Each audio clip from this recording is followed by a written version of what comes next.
అందరికీ మరణాత మహిమస్వరం కార్యక్రమమును వీక్షిస్తున్న దేవుని పిల్లైన మీ అందరికీ వందనాలు. ఇదే సమయమునకు ఈ యొక్క కార్యక్రమమును వీక్షించి దైవాశీర్వాదములు పొందండి. ఇప్పుడు పాస్టర్ సామ్యూల్ సుందర్ రెడ్డి గారు దేవుని వర్తమానమును అందిస్తారు. శ్రద్ధగా వినండి. దేవునికి స్తోత్రము. అందరికీ మరణాత. దేవుడిచ్చినటువంటి ఈ మధ్యాహ్న కాల సమయములో దేవుని వాక్యాన్ని ధ్యానించుకుందాము. ముందుగా పరిశుద్ధ వేద గ్రంథములో నుండి వాక్య భాగాన్ని చదువుకుందాము. సంఖ్యాకాండము 17వ అధ్యాయము 7-8 వచనాలను చదువుకుందాము. మోషే వారి కర్రలను సాక్ష్యపు గుడారములో యెహోవా సన్నిధిని ఉంచెను. మరునాడు మోషే సాక్ష్యపు గుడారములోనికి వెళ్ళుచుండగా చూడగా లేవి కుటుంబముదైన అహరోను కర్ర చిగిర్చి ఉండెను. అది చిగిర్చి పువ్వులు పూసి బాదము పండ్లు గలదాయెను. ప్రార్థించుకుందాం. మహాపరిశుద్ధుడా, మహిమ కలిగిన దేవ, ప్రేమస్వరూపి, మీ బంగారు పాదాలకు వందనాలు, స్తోత్రాలు, స్తుతులు చెల్లించుకుంటున్నాం. ఈ మధ్యాహ్నకాల సమయంలో ప్రభువా, నీ బిడ్డలతో మీరు మాట్లాడండి. ఏ వాక్యం అయితే మాకు అవసరమై ఉన్నదో, ఏ వాక్యము ద్వారా అయితే నీ బిడ్డలను తృప్తిపరచాలని సిద్ధపాటులో ఉంచావో ఆ వాక్యాన్ని మాకు వినిపించండి. మీరే మాతో మాట్లాడమని, ఆత్మ కార్యాలను, మహిమ కార్యాలను, స్వస్థత కార్యాలను జరిగించుమని మా కొరకు త్వరగా రానయ్యున్న యేసు క్రీస్తు వారి నామములో అడిగి వేడుకొనుచున్నాము పరమ తండ్రి. ఆమేన్. దేవదేవుని నామం మీ అందరికీ కూడా శుభములు కలుగును గాక. ఆమేన్. చదవబడినటువంటి లేఖన భాగంలో గమనించవలసిన విషయం ఏమిటంటే 8వ వచనంలో అహరోను యొక్క కర్ర చిగిరించింది అని రాయబడింది. ఈ కర్ర చిగిరించడం మాత్రమే కాదు, పువ్వులు పూసింది, అలాగే బాదము పండ్లు కాసినట్టుగా కూడా చెప్పబడింది. విచిత్రమైనటువంటి విషయం ఏమిటంటే ఎండిపోయినటువంటి కర్ర చిగిరచడము, పువ్వులు పూయడము, మూడవది పండ్లు ఫలించడము. ఈ మూడు కూడా అద్భుతమైనటువంటి విషయమే. ఎందుకంటే నరులకు అసాధ్యము కానీ దేవునికి అసాధ్యం అనేది ఏది లేదు, సమస్తము సాధ్యమే. చాలా అద్భుతమైనటువంటి అంశం ఇది. ఎందుకంటే ఎండిపోయినటువంటి కర్ర ఒక్క రాత్రిలోనే అది చిగిరించడము, కాయలు కాయడం అనేది నిజంగా చాలా అద్భుతం. దేవదేవుడు ఎన్నో అద్భుత కార్యాలు జరిగించారు. అలాంటి కార్యాలలో మరి ఇది కూడా ఒక మహిమ కార్యమనే మనము తెలుసుకోవాల్సిన వారమై ఉన్నాము. ఎందుకు ఈ మాట చెప్తున్నానంటే ఎండిపోయినటువంటి కర్రలో జీవం ఉండదండి. ఎండిపోయినటువంటి కర్రలో సారం ఉండదు. ఎండిపోయినటువంటి కర్రలో తేమ ఉండదు. మరి అలాంటి కర్ర ఎలా చిగురించింది, ఎలా పువ్వులు పూసింది, ఎలా కాయలు కాసింది? ఇదంతా కూడా దేవుని యొక్క ఘనతకు సంబంధించిన విషయము. ఆయన కార్యాలు అద్భుతములు, ఆశ్చర్యములు అనడానికి ఏమాత్రము కూడా మనము మరి సందేహించక్కల్లా. దేవుని మహిమ కలుగునుగాక. ఇది ఎలా సాధ్యము అంటే కనుక మరి అన్నీ సాధ్యమే ఆయనకు అనే విషయాన్ని మరి మీకు తెలియజేస్తున్నాను. హౌ ఈజ్ ఇట్ పాసిబుల్ అంటే ఎవ్రీథింగ్ ఈజ్ పాసిబుల్ అని మరి మనం జ్ఞాపకం చేసుకోవాల్సిన వారమై ఉన్నాము. దేవునికి మహిమ కలుగునుగాక. ఒకసారి ఈ సందర్భాన్ని జ్ఞాపకం చేసుకుంటే కనుక సంఖ్యాకాండం 17వ అధ్యాయము 8వ వచనంలో ఈ విషయాలు మనకు కనబడతా ఉన్నాయి. ఇశ్రాయేలు ప్రజలను దేవుడు ఏర్పాటు చేసుకున్నాడని, వారు ఐగుప్తు దేశంలో బానిసత్వంలో ఉండగా దేవదేవునికి మొర్రపెట్టినట్టుగా మనము చూస్తూ ఉన్నాము.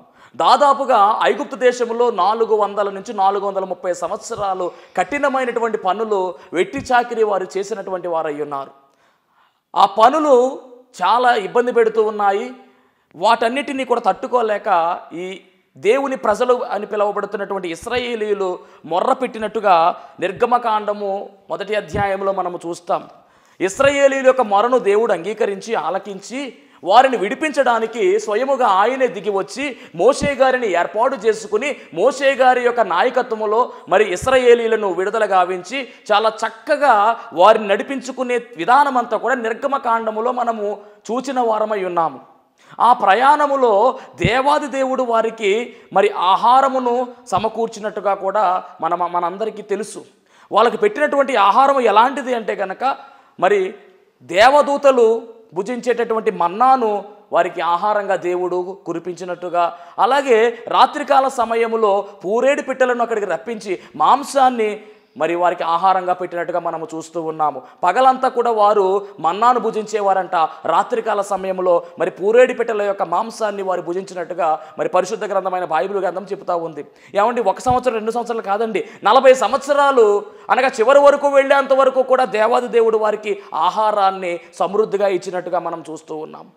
మరి తాగడానికి నీళ్ళంటే బండ నుంచి నీటిని రప్పించినట్టుగా, బండలో నుంచి కాలువలను పుట్టించినట్టుగా, బండలోని సముద్రాన్ని ఏర్పాటు చేసినట్టుగా, బండలో నుంచి మరి ఏరులను పారించినట్టుగా మనము చూస్తూ ఉన్నాము. నీరుకు కొదువు లేదు, ఆహారానికి కొదువు లేదు. అంత మాత్రమే కాదు, రాత్రి పగలు కూడా ఆయనే తోడయుండి నడిపించాడు. పగటి వేళ సమయంలో మరి దేవదేవుడు, రాత్రి వేళ సమయంలో అగ్నిస్తంభమై ఉన్నటువంటి దేవుడు పగటి వేళ సమయంలో మేఘస్తంభముగా మారి ఆయనే వారికి తోడుగా ఉండి మరి నడిపించినటువంటి చరిత్ర మనందరము ఎరిగిన వారమై ఉన్నాము. వారికి ఎలాంటి ఇబ్బంది లేదు, చక్కగా వెళ్ళిపోతూ ఉన్నారు. అలా వెళ్ళిపోతున్నటువంటి ఈ జనాంగము దాదాపుగా 36 లక్షల మంది అని, 40 లక్షల మంది అని చెప్తూ ఉంటారు. సంఖ్య ఎంత అయినప్పటికీ కూడా మనం గమనించవలసిన విషయం ఏమిటంటే, వారందరికీ కూడా ఏ లోటు లేకుండా దేవుడే తోడుగా ఉండి, పగలు మేఘస్తంభంలో రాత్రి అగ్నిస్తంభంలో ఆయనే ఉండి ఆహారం పెట్టి పోషిస్తూ చక్కగా నడిపించుకుంటూ వెళ్ళిపోతూ ఉన్నాడు. ఇక వారు గమ్యానికి చేరుకునేటటువంటి సమయము ఆసనం అయిపోతూ ఉంది. దేవుని మహిమ కలుగును గాక. అలాంటి క్రమంలో మరి సనిగేవారు సనుగారు, గొనిగేవారు గొనిగారు, మొత్తం మీద ఏదేమైనా కానీ సంఖ్యాకాండములోని కోస్తుల్లోకి ఈ సందర్భం మనం చూస్తూ ఉన్నాం. ఇక్కడ జరుగుతున్నటువంటి విషయం ఏమిటంటే, మరి అహరోను అనేటటువంటి కుటుంబము, అనగా లేవి గోత్రానికి చెందినటువంటి కుటుంబము. ఈ అహరోను యొక్క తమ్ముడే మోషే గారు. అహరోను, అలాగే మరి మోషే, అలాగే మిరియాము, వీళ్ళ ముగ్గురు కూడా లేవి గోత్రానికి చెందినటువంటి వారు. దేవుడు వీరిని ఏర్పాటు చేసుకున్నాడు, లేవిని ప్రత్యేకించుకున్నాడు దేవుడు. 12 గోత్రాల్లో లేవి గోత్రము యాజక గోత్రముగా దేవుడు సిద్ధపాటు చేసుకున్నాడు. వారిలో మరి మనం గమనించినట్లయితే కనుక అహరోనును ప్రధాన యాజకుడిగా, అలాగే అహరోను యొక్క కుమారులను మరి యాజకులుగా ఆయన నియమించుకున్నాడు. అలాగే లేవికి 3 కొడుకులు ఉన్నారు. ఆ 3 కొడుకులకి కూడా మరి 3 రకాలైనటువంటి యాజక ధర్మ పనులను అప్పగించినట్టుగా మనం చూస్తూ ఉన్నాము. ప్రత్యక్ష గుడారం అనేది దేవుడు ఏర్పాటు చేసుకున్నాడు. ఆ ప్రత్యక్ష గుడారాన్ని మరి వాళ్ళు నడుస్తూ ఉంటే ఆ ప్రత్యక్ష గుడారము ఎక్కడ వేయాలో అక్కడ వేసేవారు, తర్వాత దాన్ని తీసేసేవారు. మొత్తానికి దాన్ని వేయాలన్నా తీయాలన్నా కానీ దానికి ఎవరి పని ఎవరిది అన్నట్లుగా దేవుడు కేవలము లేవి గోత్రానికి చెందిన వారికి మాత్రమే మరి వారి అర్హత బట్టి దేవుడు వారికి అప్పగించినట్టుగా మనం చూస్తూ ఉన్నాం. కానీ యాజకత్వం విషయంకి వస్తే మట్టికి అహరోను ప్రధాన యాజకుడుగాను, ఆయన పిల్లలైనటువంటి వారు మరి మనం గమనించినట్లయితే యాజకులుగా దేవుడు ఏర్పాటు చేసుకున్నాడు. ఆ క్రమంలో ఇక్కడ ఏం జరుగుతుందంటే, 16వ అధ్యాయములో ఒక అతను వీళ్ళకు వ్యతిరేకంగా లెగుస్తూ ఉన్నాడు. అతను ఎవరో కాదు, ఇంతకేనే లేవి గోత్రానికి చెందినటువంటి వాడే. చదువుదాం ఒకసారి. సంఖ్యాకాండం 16వ అధ్యాయము 1వ వచనం. లేవీకి మునిమడువును కహాతుకు మనుమడును ఇస్హారు కుమారుడునగు కోరహు రూబేలీలను ఎలియాబు కుమారులైన దాతాను అబీరాములను పేలెతు కుమారుడైన ఓనును యోచించుకుని ఇశ్రాయేలీయులలో పేరు పొందిన సభికులను సమాజ ప్రధానులనైన 250 మందితో మోషేకు ఎదురుగా లేచి మోషే అహరోనులకు విరోధముగా పోగుపడి మాకిక పని లేదు. ఎంత పెద్ద తప్పు ఇది. ఎందుకంటే నాయకులుగా దేవుడు ఏర్పాటు చేసుకున్నాడు. మోషే గారిని దేవుడు ఏర్పాటు చేశాడు నాయకుడిగా, ప్రధాన యాజకుడిగా, అలాగే యాజకులుగా అహరోను పిల్లల్ని ఏర్పాటు చేస్తే అదే వంశానికి చెందినటువంటి, అదే గోత్రానికి చెందినటువంటి ఒక వ్యక్తి, అతనికంటూ కూడా దేవుడు అక్కడ ఒక పోస్ట్ ఇచ్చాడు. కానీ అతను అంటున్నాడు కదా, మోషే నీతోనూ అహరోనుతోనూ మాకు ఇక పని లేదు అని మరి ఆయన తిరుగుబాటు చేస్తున్నాడండి. అతనితో పాటు కొంతమందిని ఏర్పాటు చేసుకున్నాడు. ఆ కొంతమంది మనం గమనించినట్లయితే కనుక 250 మందిని మరి ఆయన వైపుకు తిప్పుకొని ఈ యొక్క మోషే గారి మీద, అహరోను మీద వాళ్ళు తిరుగుబాటు చేస్తున్నారు. మోషే నీతో మాకు ఇక పని లేదు అన్నట్లుగా మాట్లాడుతూ ఉన్నారు. అలా మాట్లాడుతున్నటువంటి ఆ క్రమములో మరి మనం గమనించినట్లయితే కనుక వారి ఉద్దేశం ఏమిటంటే యాజకత్వాన్ని వారు కోరుకుంటున్నారు. ఈ కోరాహు అనేటువంటి వ్యక్తి యాజకత్వాన్ని కోరుకున్నట్టుగా మరి ఇక్కడ మోషే గారు చెప్తూ ఉన్నారు. చూద్దాం ఒకసారి 10వ వచనం చదవం. ఒకసారి 10వ వచనం. ఆయన నిన్నును నీతో లేవీలైన నీ గోత్రపు వారినందరినీ చేర్చుకొనేను కదా. అయితే మీరు యాజకత్వము కూడా కోరుకొనుచున్నారు. ఇందు నిమిత్తము నీవును నీ సమస్త సమాజమును యెహోవాకు విరోధముగా పోగయ్యున్నారు. ఇది మంచిది కాదు, విరోధముగా వెళుతున్నారు మీరని చెప్పారు. మొత్తం మీద ఏం జరుగుద్దంటే దేవుడు వారి మీదకి శిక్ష రప్పిస్తాడు. ఈ కోరాహు అలాగే వ్యతిరేకంగా తిరిగినటువంటి వారందరూ కూడా మరి భూమిలోనికి వెళ్ళిపోవడం జరుగుతుంది. ఈ శిక్ష మనం గమనిస్తే 32వ వచనంలో చూడొచ్చు. 32వ వచనం, భూమి తన నోరు తెరచి వారిని వారి కుటుంబములను కోరాహు సంబంధులందరినీ వాటి సమస్త సంపాద్యమును మృంగివేసెను. వారును వారి సంబంధులను ప్రాణముతో పాతాళములో కూలిరి. భూమి వారిని మృంగివేసెను. వారు సమాజములో దేవునికి స్తోత్రం. గమనించాలి, ఇదంతా లేవి గోత్రానికి చెందినటువంటి వారి విషయమే. ఇక్కడ ఎలాగుందంటే కనుక ఈ లేవి గోత్రమునకు చెందినటువంటి అహరోను కావచ్చు, అహరోను పిల్లలు కావచ్చు, అలాగే మనం గమనిస్తే కనుక ఈ కహాతు అనేటటువంటి లేదా కోరాహు అనేటటువంటి ఈ వ్యక్తి కావచ్చు, వీళ్ళందరూ కూడా లేవి గోత్రానికి చెందిన వారే. లేవి గోత్రము ఎలాంటిదంటే కనుక దేవుడు ఏర్పాటు చేసుకున్నటువంటి యాజక గోత్రం. అది ఎందుకని దేవునికి మహిమ కలుగునుగాక. మరి అలాంటి యాజక గోత్రములో ఇలాంటి వ్యతిరేకతలు వస్తూ ఉంటే చాలా ప్రమాదం. ఇలాంటి వ్యతిరేకతలు రాకూడదు. కాబట్టి దేవుడు ఏం చెప్తున్నాడంటే, మోషే గారిని దేవుడు పిలిచి, అయ్యా మోషే, నేను ఒక ఆనవాళ్ళని చెబుతా ఉన్నాను. అదేమిటంటే, నేను వీరిని మిమ్మల్ని ఏర్పాటు చేసుకున్న విషయము తెలియజేయాలి. కనుక మీరు ఏం చేస్తారంటే 12 కర్రలను ఏర్పాటు చేయండి. 12 గోత్రాలు కాబట్టి గోత్రానికి ఒకటి చొప్పున 12 కర్రలను ఏర్పాటు చేయండి అని సంఖ్యాకాండం 17వ అధ్యాయంలో చెబుతూ ఉన్నారు. చదువుదాం ఒకసారి. సంఖ్యాకాండం 17వ అధ్యాయము 1వ వచనం. యెహోవా మోషేకు ఈలాగు సెలవిచ్చెను, నీవు ఇశ్రాయేలీయులతో మాటలాడి వారి యొద్ద ఒక్కొక్క పితరుల కుటుంబమునకు ఒక్కొక్క కర్రగా అనగా వారి ప్రధానులందరిలోను వారి పితరుల కుటుంబముల చొప్పున 12 కర్రలను తీసుకొని ఎవరి కర్ర మీద వారి పేరు రాయుము. లేవి కర్ర మీద అహరోను పేరు రాయవలెను. ఏలయనగా పితరుల కుటుంబముల ప్రధానునికి ఒక్క కర్రయే ఉండవలెను. నేను మిమ్మును కలుసుకుని ప్రత్యక్ష గుడారములోని శాసనములు ఎదుట వాటిని ఉంచవలెను. అప్పుడు నేను ఎవని ఏర్పరచుకుందునో వాని కర్ర చిగురించును. అదండి దేవుడు చెప్పినటువంటి పని. ఏమిటంటే మోషే గారిని పిలిచి 12 కర్రలను ఏర్పాటు చేయండి. 12 గోత్రాలు కాబట్టి గోత్రానికి ఒక కర్ర చొప్పున 12 కర్రలను ఏర్పాటు చేసి ఆ కర్రల మీద గోత్రములో ప్రధానులైనటువంటి వారి పేర్లు రాయండి. దాంట్లో ఒక గోత్రము లేవి గోత్రం కాబట్టి లేవి గోత్రానికి ప్రధానమైనటువంటి పేరు ఎవరిదంటే అహరోను. కాబట్టి అహరోను పేరు రాసి ఆ కర్రలను పట్టుకొచ్చి మందిరములో పెట్టండి, అనగా ప్రత్యక్ష గుడారములో పెట్టండి అని చెప్పాడు. ఇప్పుడు ఎండిపోయినటువంటి కర్రలే అవి. అన్ని కర్రలో కూడా ఎండిపోయినటువంటి కర్రలే అవి. ఆ ఎండిపోయినటువంటి కర్రలన్నీ తీసుకొచ్చి గుడారంలో పెట్టారంటండి. పెడితే దేవుడు అంటున్న మాట ఏమిటంటే, మరి ఎండిపోయినటువంటి ఈ కర్ర చిగురిస్తుంది, ఎండిపోయినటువంటి ఈ కర్ర చిగురిస్తుంది. ఏ కర్ర చిగురిస్తుందంటే, ఏ కర్ర అయితే ఏర్పాటు చేసుకున్నామో, ఏ కర్ర అయితే ఏర్పాటు జనాంగముగా నేను సిద్ధపాటు చేసుకున్నానో ఆ కర్ర ఖచ్చితముగా చిగురిస్తుంది. చిగురించినటువంటి కర్రకు సంబంధించిన గోత్రము, నేను ఏర్పాటు చేసుకున్నటువంటి గోత్రము, అది ఒక ఆనవాలుగా ఉంటుంది. ఇక ఎవరు కూడా ఎదురుగా తిరుగుబాటు చేయడానికి వీలు లేదు అనేటటువంటి విషయాన్ని దేవుడు అక్కడ చెబుతూ ఉన్నాడు. దేవుని మహిమ కలుగునుగాక. మొత్తానికి కర్రలన్నీ తీసుకొచ్చారండి. కర్రలన్నీ తీసుకొస్తే విచిత్రమైన విషయం ఏంటంటే, మనం చదువుకున్నాం ఇందాక 17వ అధ్యాయము 8వ వచనం, 7-8. మోషే వారి కర్రలను సాక్ష్యపు గుడారములో యెహోవా సన్నిధిలో ఉంచెను. మరునాడు మోషే సాక్ష్యపు గుడారములోనికి వెళ్ళి చూడగా లేవి కుటుంబముదైన అహరోను కర్ర చిగిర్చి ఉండెను. చాలండి. మొత్తం మీద అహరోను కర్ర చిగిరించింది. చిగిరించినటువంటి కర్ర ఎలాంటిదంటే ఎండిపోయినటువంటి కర్రే. అసలు చిగిరించడానికి అవకాశం లేనటువంటి కర్ర ఒక రాత్రిలోనే అది చిగురించింది, పువ్వులు పూసింది, కాయలు కాసింది. ఎందుకు ఇలా జరుగుతూ ఉందంటే కనుక, ఈ అహరోను అనేటటువంటి అనగా లేవి గోత్రాన్ని దేవుడు ఏర్పాటు చేసుకున్నాడు. ఇప్పుడు నేను అడుగుతున్న ప్రశ్న ఏమిటంటే, మనలో కూడా చాలామంది జీవితాలు ఎండిపోయినటువంటి జీవితాలు, ఎండమావులుగా మారిపోయినవి. ఇక చిగురించడానికి అవకాశం లేదు, ఎందుకు నా బ్రతుకు అని అనుకుంటున్నటువంటి వారులారా, దేవుని వాక్యం ఏంటటువంటి సహోదరి సహోదరులారా, బంధువులారా, అందరూ వినవలసినటువంటి మాట ఏమిటంటే, నీ బ్రతుకులో ఇదిగో ఎందుకు నాకు ఈ బ్రతుకు చిగురించడానికి అవకాశమే లేదు అని అనుకుంటున్నావేమో.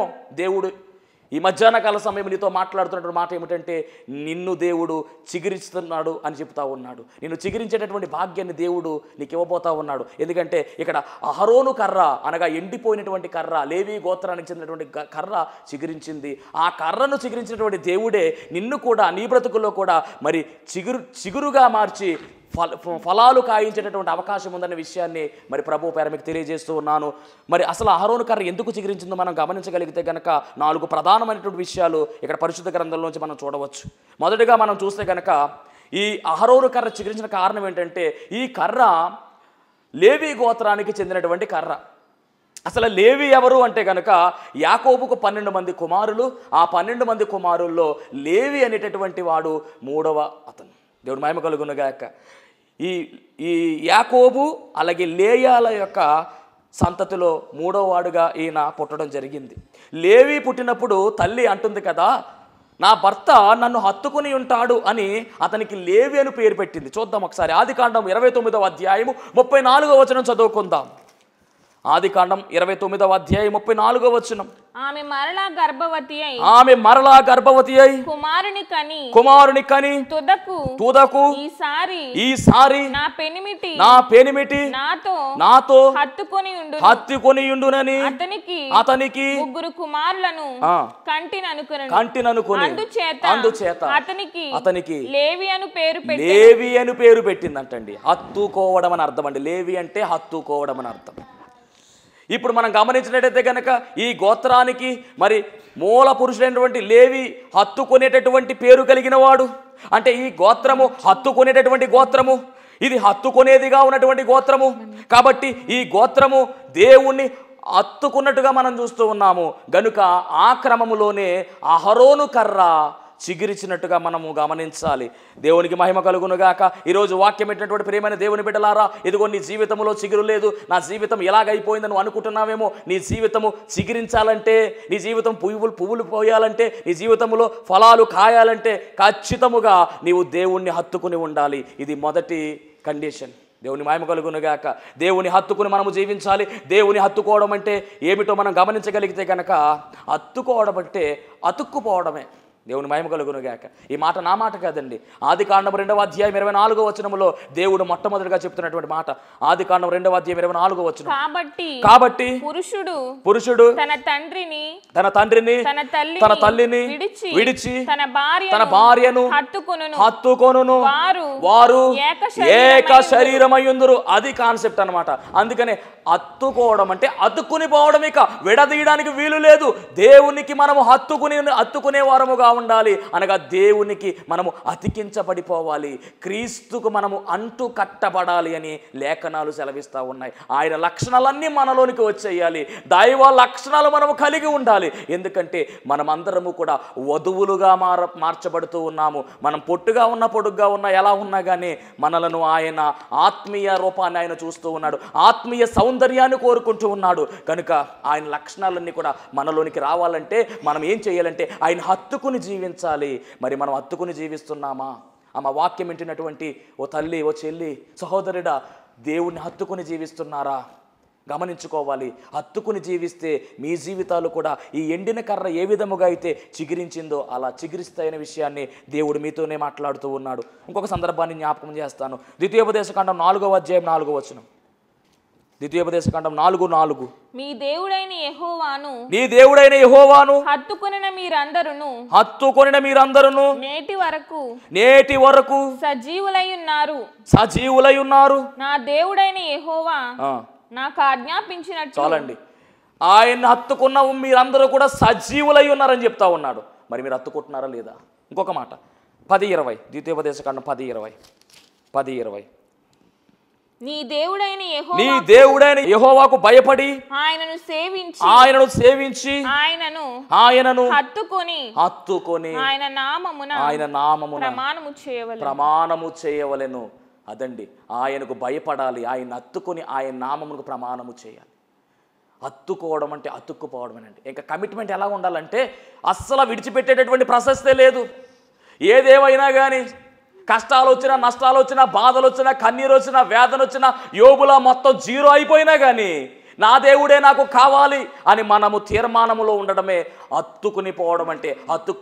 చాలామంది కష్టాలు వచ్చినా, నష్టాలు వచ్చినా ఏం దేవుడే ఏంటని విడిచిపెట్టేస్తారు చాలామంది. అలా విడిచిపెట్టేవారముగా మనం ఉండకూడదు. యోబు అంటాడు కదా, నా తల్లి గర్భములో నుంచి దిగంబరిగా వచ్చాను, దిగంబరిగానే వెళ్ళిపోతాను, ఏమీ పర్లా, యెహోవా ఇచ్చిన యెహోవా తీసుకొనెను, ఆయన నామమునకే మహిమ కలుగునుగాక, స్తుతి కలుగునుగాక అన్నాడు తప్ప ఒక్క మాట కూడా యోబు దేవుణ్ణి దూషించలేదు. దేవునికి మహిమ కలుగునుగాక.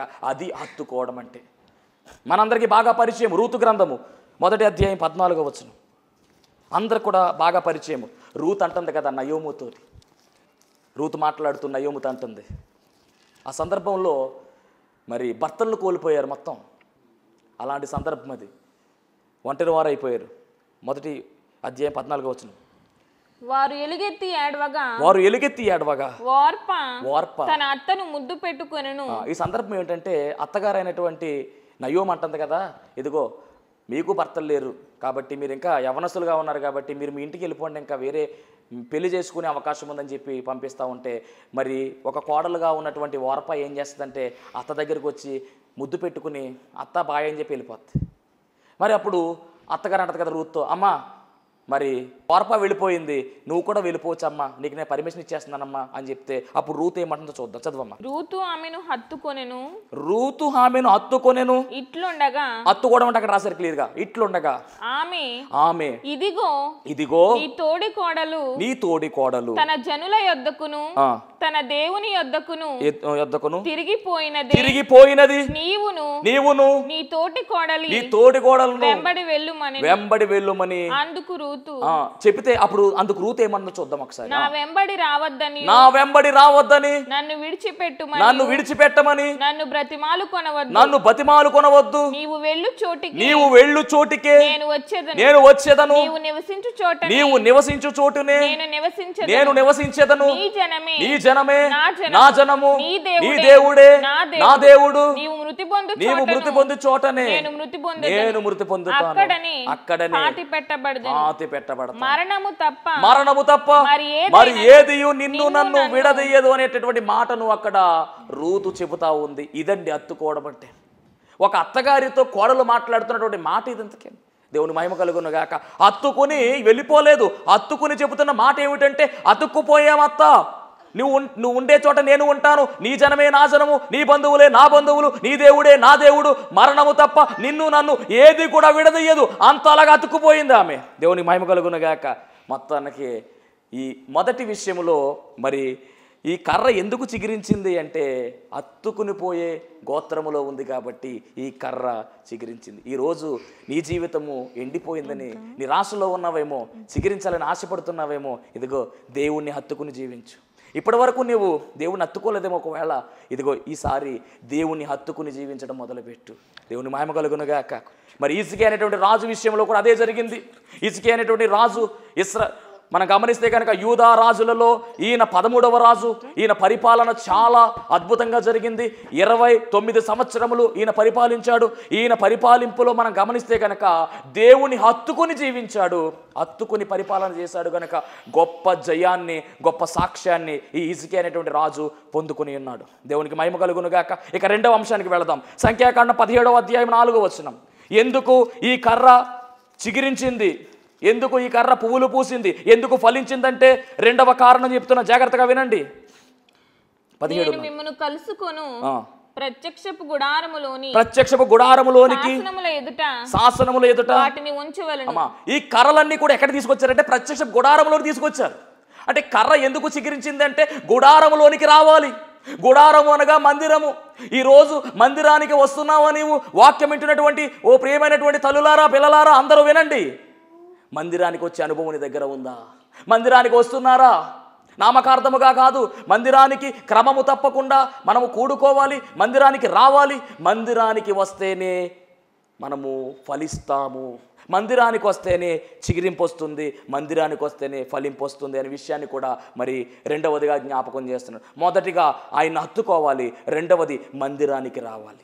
చిరకాలము యెహోవా మందిరం నివాసము చేసేదని దావీదు చెబుతా ఉన్నాడే. నేనైతే దేవుని మందిరంలో పచ్చని ఒలివ చెట్టు వలె ఉన్నానని దావీదు చెబుతా ఉన్నాడే.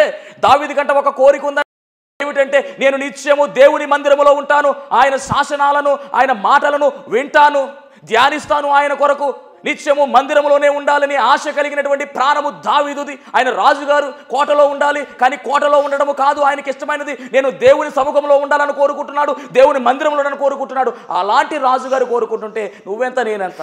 ఆయన మందిరంలో మనం ఉండవలసిన వారమై ఉన్నాము. దేవుని మహిమ కలుగును గాక. మందిరంలోనే సమస్త మేలులు ఉన్నాయి, మందిరంలోనే సమస్త ఆశీర్వాదాలు ఉన్నాయి. దేవుని మహిమ కలుగును గాక. మందిరానికి రావడానికి సాకులు చెప్పకూడదు. వర్షం వస్తే రారు చాలామంది, నీరసం వస్తే రారు చాలామంది, చుట్టాలు వస్తే రారు చాలామంది. కారణాలు చెబితే మటుకి కుదరదు. మందిరానికి రావాలి, దేవుణ్ణి మనం ఆరాధించాలి. అప్పుడే మీ ఎండిపోయినటువంటి మోడి బారిపోయినటువంటి జీవితాలు చిగురిస్తాయనే విషయాన్ని ప్రభు పేర తెలియజేస్తున్నాను. ఇక ఆఖరిగా గమనిస్తే కనుక ఇక ఆఖరి విషయము 17వ అధ్యాయం 4వ వచనంలోనే ఉంది. ఈ కర్రలను తీసుకువెళ్ళి శాసనాల ముందు పెట్టారంట.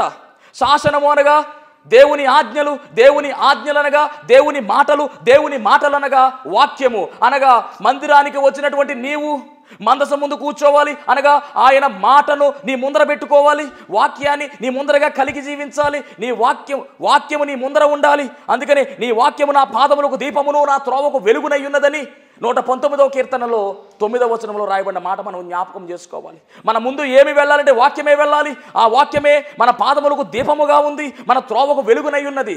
కనుక మన జీవితాలు చిగురించాలంటే మూడవదిగా వాక్యాన్ని నీ ముందర పెట్టుకోవాలి. దేవునికి మహిమ కలుగును గాక. వాక్యానికి ముందుగా నీ ఉండాలి, నీ ముందర వాక్యం ఉండాలి. అప్పుడు ఖచ్చితముగా చిగురిస్తాము, పువ్వులు పూస్తాము, ఫలిస్తాము, ఫలాలు మన జీవితంలో వస్తాయి. ఇది మూడవది. ఇక 4వదిగా గమనించినట్లయితే చాలా మందికి వచ్చే డౌట్ ఏమిటంటే, కర్రలన్నీ కూడా మందిరంలోకి వచ్చాయి కదా పాస్టర్ గారు, అహరోను కర్ర ఎందుకు చిగురించింది అని అనుకుంటే కనుక, కర్రలు ఇచ్చే సమయంలోనంటండి 17:6లో మనం గమనిస్తే మోషే గారికి కర్రలు ఇస్తున్న సమయంలో ఆ గోత్రాల వారు అనుకున్నారంట, ఎండిపోయిన కర్ర ఏం చిగురిస్తుంది అనుకున్నారంట. కానీ లేవి గోత్రానికి సంబంధించినటువంటి అహరోను గారు అయితే విశ్వాసముతో ఆ కర్రని ఇవ్వడం జరిగిందంట. దీని మహిమ కలుగును గాక. కర్రలన్నీ మందిరంలోకి వచ్చాయి, కర్రలన్నీ కూడా వాక్యానికి ముందే ఉన్నాయి, కానీ కర్రలన్నీ కూడా చిగురించలేదు. కేవలము ఇతని కర్ర మాత్రమే చిగురించింది. కారణం ఏమిటంటే ఖచ్చితంగా మనం గమనించాలి, విశ్వాసము కలిగినటువంటి వారుగా మనం చూస్తూ ఉన్నాము. విశ్వాసముతో మనం మందిరానికి రావాలి, విశ్వాసముతోనే ఏ కార్యమైనా సాధ్యమవుతుంది. కాబట్టి ఈ 4 లక్షణాలు అనగా దేవుణ్ణి హత్తుకోవాలి, రెండవదిగా మరి మనం గమనించినట్లయితే కనుక మందిరానికి రావాలి, మూడవదిగా వాక్యాన్ని మనం ముందుగా పెట్టుకోవాలి, 4వది విశ్వాసము కలిగి ఉండాలి. ఈ 4 పనులు మనము చేసినట్లయితే ఖచ్చితముగా మనం అందరము కూడా మరి ఫలిస్తాము, ఫలింపులోకి వస్తాము. అట్టి ఫలించే ధన్యత దేవదేవుడు మీకును నాకును సమృద్ధిగా దయచేయును గాక. ఆమేన్.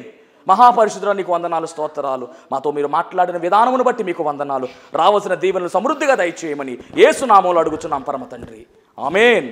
ఇప్పటి వరకు దేవుడు అనుగ్రహించినటువంటి చక్కని వాక్య సందేశాన్ని ఆలకించిన మీ అందరికీ కూడా ధన్యవాదములు.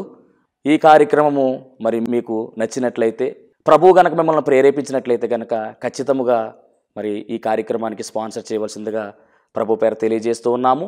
ఎవరికైనా కనుక ప్రార్థన అవసరతలు ఉన్నట్లయితే మరి స్క్రీన్ మీద చూపిస్తున్నటువంటి నెంబర్కి ఫోన్ చేయండి. ఖచ్చితంగా మీ అందరి కొరకు అనుదినము ప్రార్థించడానికి మేము సిద్ధముగా ఉన్నాము. దేవుడు మిమ్మును మీ కుటుంబాలను బహుగా ఆశీర్వదించును గాక. ఆమేన్.